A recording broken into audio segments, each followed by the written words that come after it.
Hello student, हम आपके लिए लेके आए हैं पार्ट 2 संस्कृत पार्ट 2 कक्षा 8वीं से जो मनोरमा पार्ट 2 का MCQ क्वेश्चन आंसर सहित अर्थ सहित आपको हम बताएंगे। चलिए तो स्टार्ट करते हैं।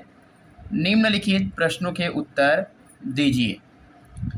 क है हमारा है पहला, प्रथमे श्लोके क प्रार्थ्यर्थे, अर्थात प्रथम श्लोक में क्या कह रहा है। हम आपको पहले से बता दिए थे कि जब श्लोक हम पढ़ रहे थे, उसका अनुवाद कर रहे थे, तो हम आपको पहले ही श्लोक में इसका आंसर मिलेगा। प्रथमे श्लोके का प्रार्थ्यते, अर्थात प्रथम श्लोक में किसका प्रार्थना कर रहे हैं, तो देश भक्ता, अर्थात देशभक्ति की।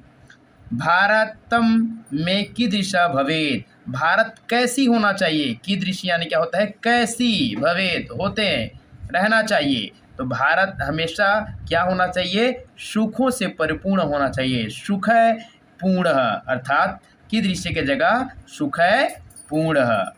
ग नंबर है, भारतस्य सूता कीदृशः भवेयु, अर्थात भारत का श यानी का होता है, भारत का सूता पुत्र पुत्रियां, आपको अनुवाद में बताया गया था श्लोक का वाचन करते समय। सूता अर्थात पुत्र पुत्रियां, कीदृशः कैसी, कैसी होना चाहिए, कैसे भारत का पुत्र पुत्रियां कैसे होना चाहिए। शूरवीरा, वह शूरवीरा अर्थात बलशाली हो, पराक्रमी हो। घ नंबर है हमारा, अस्माकं राज्यम कीदृशम अस्ति, हमारा, अस्माकं यानी क्या होता है, हमारा, राज्य अर्थात देश, कीदृशम अस्ति कैसी होनी चाहिए, कैसी है हमारा भारत, हमारा भारत देश राज्य जो है वो कैसे हैं, तो वो क्या है, प्रजातांत्रिक है। यहाँ प्रजाओं के द्वारा लोकतंत्र किया जाता है।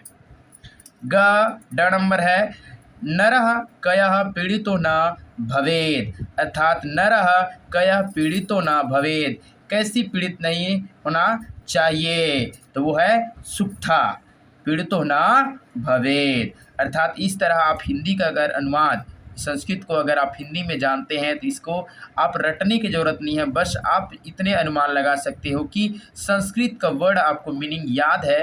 अगर अच्छे से आप अनुवाद किए हैं, सविस्तार से आप इन शब्दों का आप विवेचन किए हो, तो ये आंसर आपके साथ है। तो चलिए हमारा सेकंड नंबर है, संस्कृत में अनुवाद कीजिए।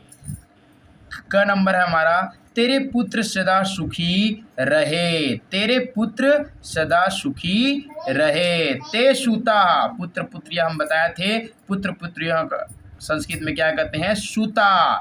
सदा, सदा सुखिना भवन्तु, सुखी का अर्थ होता है सुखिना। ते यानी तेरा, ते सूतः सदा सुखिना भवन्तु, अर्थात तेरे पुत्र सदा सुखी रहे। भारत में कोई शिक्षा से रहित न हो, भारते, भारते, भारत अर्थात क्या, भारते, कोई को अपि शिक्षा से रहित ना हो, शिक्षा विना भवेयु, शिक्षा विना भवेयु, भारते को अपि शिक्षा विना भवेतु, अर्थात भारत में कोई भी शिक्षा से रहित ना हो। ग नंबर हमारा है, मनुष्य को तुम भोजन दो, मनुष्य को तुम भोजन दो। नराया त्वं भोजनम देहि, नराया त्वं भोजनम देहि, अर्थात मनुष्य को तुम भोजन दो। हमारा घ नंबर है, हम गुरुओं को प्रणाम करें, हम गुरुओं को प्रणाम करें। वयम गुरुवम प्रणमम, अर्थात हम गुरुओं को प्रणाम करें। सब सुखी हो, सब सुखी हो। सर्वे भयु सुखिना, सब सुखी हो। चलिए आइए देखते हैं संधि विच्छेद कर प्रकार लिखिए। सुतावस्ते गृहस्थो दिनश्च नमस्ते सुप्रार्थना सा, आप कर सकते हैं सूताधन अस्ते, अर्थात इसका आप स्वर संधि है ना, इस तरह से आप इसका निकाल सकते हैं। तो आइए 4 नंबर देखते हैं, रिक्त स्थान की पूर्ति की जिए। ग नंबर है प्रभो खालिस्तान में प्रत्यक्ष, प्रभो देशम रक्षा बलम, अर्थात हे प्रभु मुझे देश की रक्षा करने का बल दो। आप फर्स्ट श्लोक में वाचन किए थे इस श्लोक का, तो देश रक्षा बलम में प्रत्यक्ष।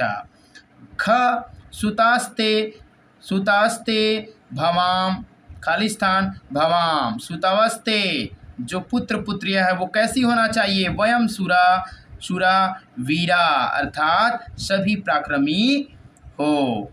ग नंबर का है भारते स्नेहवृत्ते खालिस्तान, भारत हमेशा स्नेह खुशियों से स्नेहवृत्ते, खुशियों से क्या हो, विकास हो, सदा उनका विकास हो। घ सुख पूर्ण में दत्त खालिस्तान भारतम में, सुख से परिपूर्ण भारत भारत भवे, अर्थात सुखों से परिपूर्ण हमारा भारत हो। हमारा लास्ट नंबर है ड इयम खालिस्तान प्रार्थनैसा, अर्थात इयम यहाँ, कामना प्रार्थनैसा, इस तरह हम इसका कामना करते हैं या प्रार्थना करते हैं। तो थैंक यू स्टूडेंट, आप लोग के लिए ये MCQ क्वेश्चन हम लेके आए हैं और आप इसको देखकर आप अपने आंसर को और अच्छे से आप बेहतर तरीके से आप समझ सकते हैं। तो thank you, thank you, thank you दोस्तों। मैं आपके लिए फिर से लेके आऊँगा द्वितीय पाठ छत्तीसगढ़स्य लोकगीतानी। तो आप मुझे कमेंट करें और बताएं कि आपको वीडियो कैसे लगा, ताकि हम आपके लिए और फिर से पुनः आपके लिए हम वीडियो इस तरह से बनाते रहें। तो थैंक यू दोस्त।